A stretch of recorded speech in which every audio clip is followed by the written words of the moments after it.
Hello साथियों, कैसे हैं आप सब। मुझे उम्मीद है कि आप लोग अच्छे होंगे।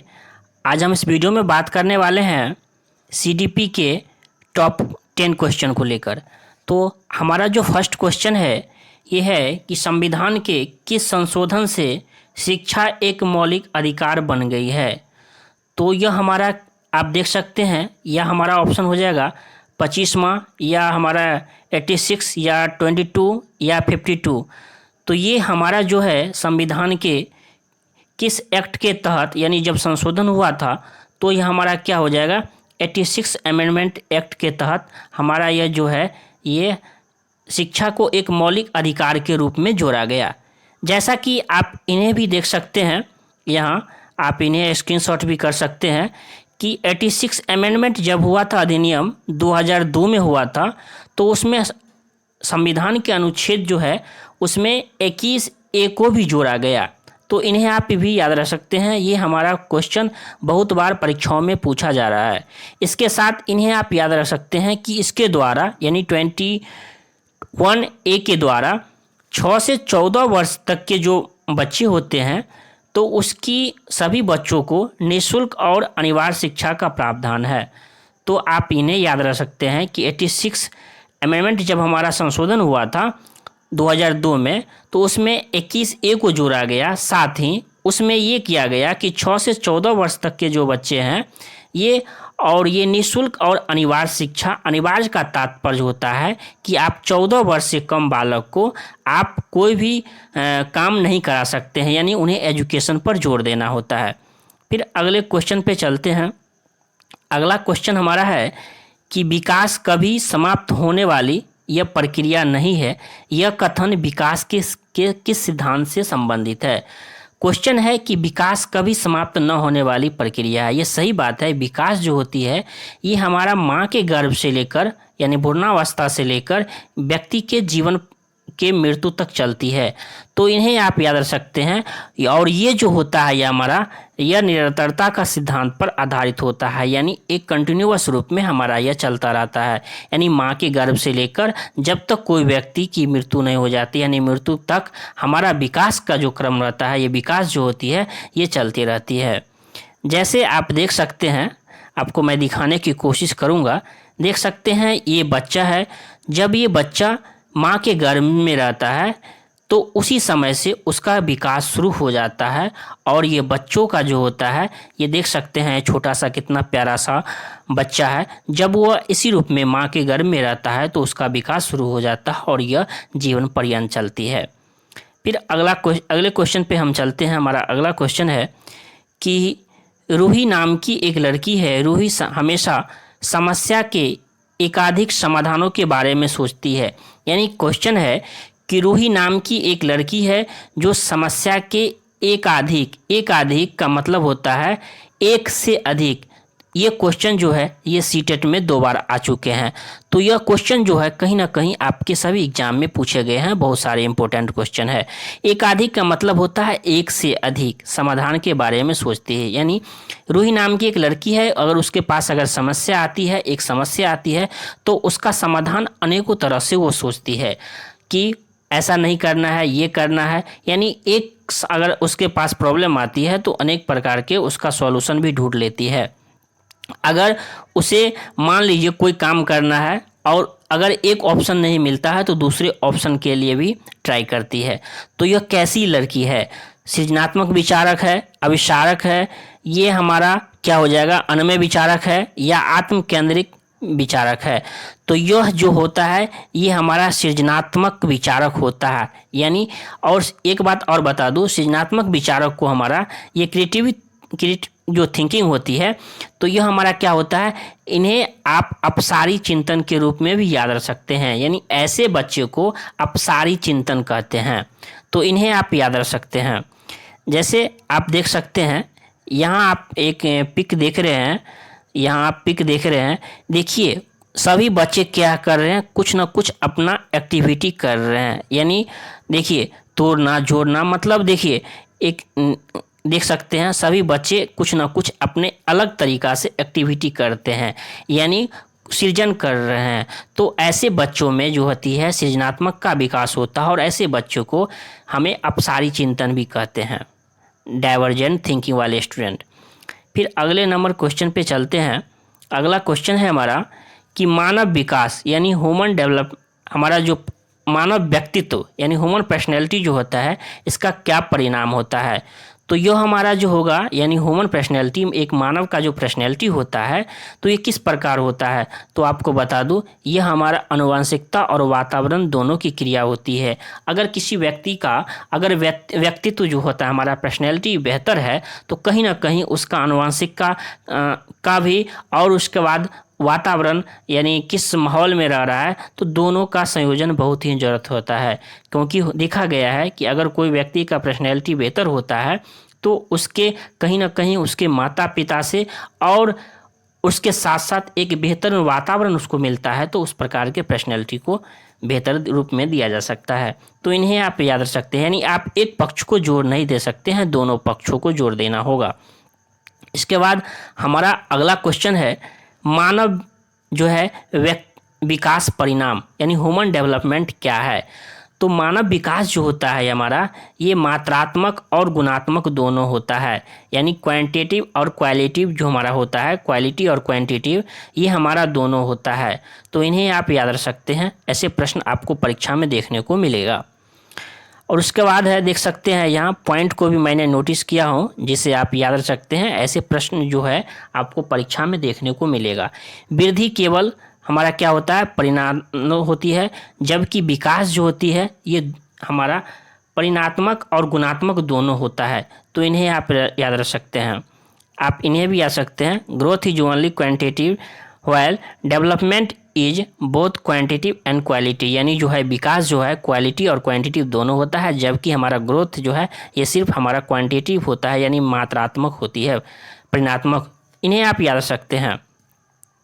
फिर अगला नंबर क्वेश्चन हमारा जो है, देखिए ये क्वेश्चन जो है हमारा जेंडर से है। ये क्वेश्चन आपको बहुत बार एग्जाम में देखने को मिलेगा। पुरुष जो है कह रहा है पुरुष महिलाओं की अपेक्षा ज़्यादा बुद्धिमान होती है, यह कथन किस प्रकार की है। यानी प्रश्न में कह रहा है कि पुरुष जो होती है महिलाओं की अपेक्षा बुद्धिमान होती है।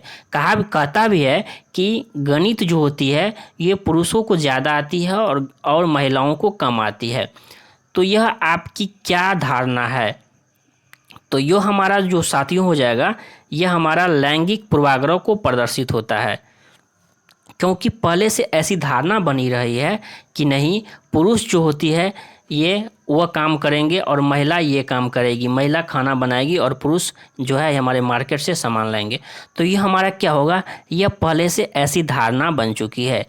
आप इन्हें इस प्रकार भी देख सकते हैं, जैसे आप देख सकते हैं कि एक नज़र आप इसको पहले देख लीजिए, सबसे पहले उसको आप देख लीजिए कि देख सकता है यहाँ कह रहा है कि भेदभाव अर्थात किसी जेंडर विशेष जैसे पुरुष अथवा महिलाओं के प्रति एक निश्चित सोच बना लेना हमारा क्या कहलाता है, लैंगिक पूर्वाग्रह यानी जेंडर बायस कहलाता है। यानी कहता है कि किसी भी एक पक्ष पर जब आप जोर दे देते हैं कि ये काम पुरुष को ही करना चाहिए था, ये काम महिला को करना था, तो ये हमारा क्या होता है, जेंडर बायस कहलाता है। जैसे कि आप यहाँ स्क्रीन पर आप अच्छे से देख पा रहे होंगे, एक महिला है जो खाना बना रही है, तो क्या पुरुष खाना नहीं बना सकते हैं? हाँ बना सकते हैं। तो यह पहले से ऐसी धारणा बनी हुई है कि नहीं ये पुरुष, आप देख सकते हैं यहाँ मैं आपको दिखाने की कोशिश एक अलग स्लाइड में किया हूँ, ये है कि ऐसी धारणा बनी हुई है। लेकिन यहाँ भी है कि नहीं होटल में जो है ये हमारे कोई भी रेस्टोरेंट में हमारे ये पुरुष ही काम करेंगे, तो ऐसा बात नहीं है। अब क्या है, आगे बढ़ चढ़ के महिला भी काम करती है। तो यह हमारा क्या होता है, ये पूर्व की जो धारणा बनी रहती है लैंगिक पूर्वाग्रह यानी जेंडर बायस कहलाती है। फिर अगला नंबर क्वेश्चन है, देख सकते हैं कि मनीषा नाम की एक लड़की है। देखिए मनीषा को बच्चों को पढ़ाना अच्छा लगता है, इसीलिए वह बीएड की प्रवेश परीक्षा के लिए खूब मेहनत करती है।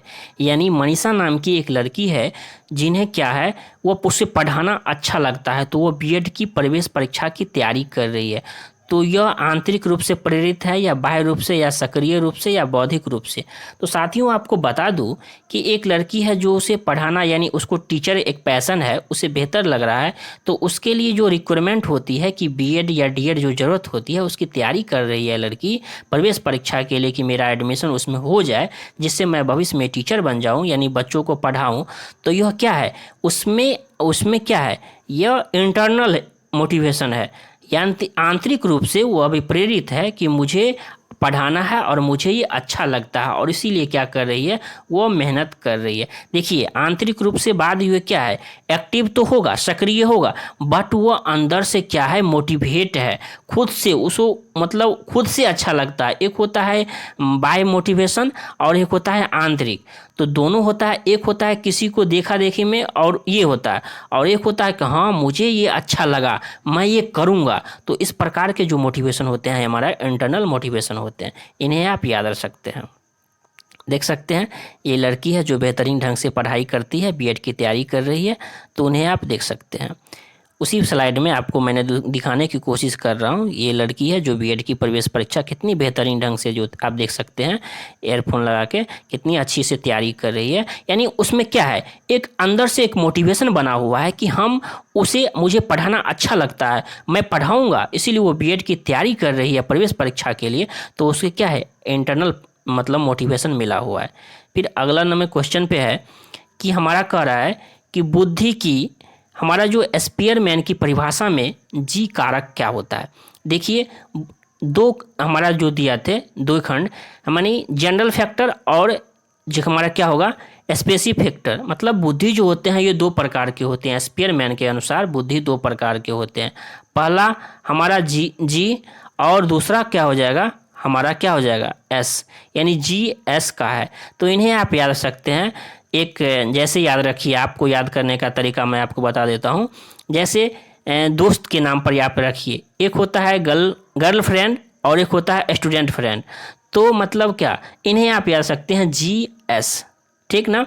तो एक हुआ हमारा जनरल फैक्टर और एक होता है स्पेसिफिक होता है, जिन्हें विशेष होता है। तो G4 क्या हो जाएगा हमारा जनरल, यानी हमारा सामान्य बुद्धि हो जाएगा, जनरल इंटेलिजेंस हो जाएगा। और जहाँ तक S की बात करता हूँ तो जब भी आएंगे कि बुद्धि की स्पीयर जो हमारा स्पीयरमैन द्वि कारक दिया था उसमें S क्या है, एस वेयर इज क्या, तो ये हमारा क्या हो जाएगा स्पेसिफिक हो जाएगा जहाँ एस की बात होगा, लेकिन यहाँ ऑप्शन में जी की बात हो रही है यानी जनरल फैक्टर की। तो आपको यह समझ गए होंगे। जैसा कि आपको मैंने दिखाया भी स्लाइड में देख सकते हैं कि जनरल फैक्टर एस देख सकते हैं, जनरल फैक्टर जी और स्पेसिफिक फैक्टर जो होता है हमारा एस। उसके बाद टू फैक्टर थ्योरी जो हमारा दिया था ये स्पीयरमैन ने दिया था। इन्हें आप याद सकते हैं और इन्हें नोट कर सकते हैं, ये परीक्षा में पूछे जाते हैं। इसके बाद आपको बता दूं कि ये क्वेश्चन आपको परीक्षा में कितने बार बने हैं, यानी कह रहा है आईक्यू से रिलेटेड है। 16 वर्षीय बुद्धि लब्धि परीक्षण में 17 हमारा 75 यानी 75 अंक प्राप्त करता है तो उसकी मानसिक आयु क्या है। तो साथियों आपको बता दूं कि हमारा आईक्यू फार्मूला क्या होता है, आईक्यू फार्मूला होता है MA/CA ने 100, यानी होता है मेंटल एज बट्टा क्रोनोनिकल एज गुने 100, यानी मानसिक आयु बट्टा वास्तविक आयु गुने 100। तो इन्हें आप देख सकते हैं कि हमारा जो हो जाएगा ये क्या हो जाएगा, यह जब आप देखेंगे तो हमारा 75 हमारा MA फिर बटा CA हो जाएगा। तो उसके बाद जैसे आप 100 करेंगे तो इस फार्मूला से आप उन्हें निकाल लेंगे। तो इस फार्मूला को जैसे ही आप करेंगे तो हमारा जो हो जाएगा 75 फिर हमारा हो जाएगा x16 फिर आपको 100 करना है। जैसे ही करेंगे तो 4 हो जाएगा, ये हमारा 25 आ गया। और उसके बाद 75 को करेंगे 75 गुने हमारा 4/25 तो 25 तिया 75 हो जाएगा, यानी आपका यह 12 हो जाएगा। तो हमारा मानसिक आयु क्या हो जाएगा, ये 12 हो जाएगा। तो सबसे पहले क्या करना है, आप फार्मूला से इन्हें आप बेहतरीन ढंग से बना सकते हैं। सबसे पहले देख सकते हैं कि 16 वर्षीय हमारा जो है ये उसका अंक जो है यानी हमारा जो आईक्यू रूप में आता है वो 75 अंक प्राप्त करता है। तो मानसिक आयु उसको निकालना है, तो इन्हें आप याद सकते हैं फार्मूला से। फिर अगला नंबर क्वेश्चन है विकास का अर्थ क्या होता है। साथियों आपको बता दूं ये क्वेश्चन बहुत बार परीक्षाओं में पूछे गए हैं।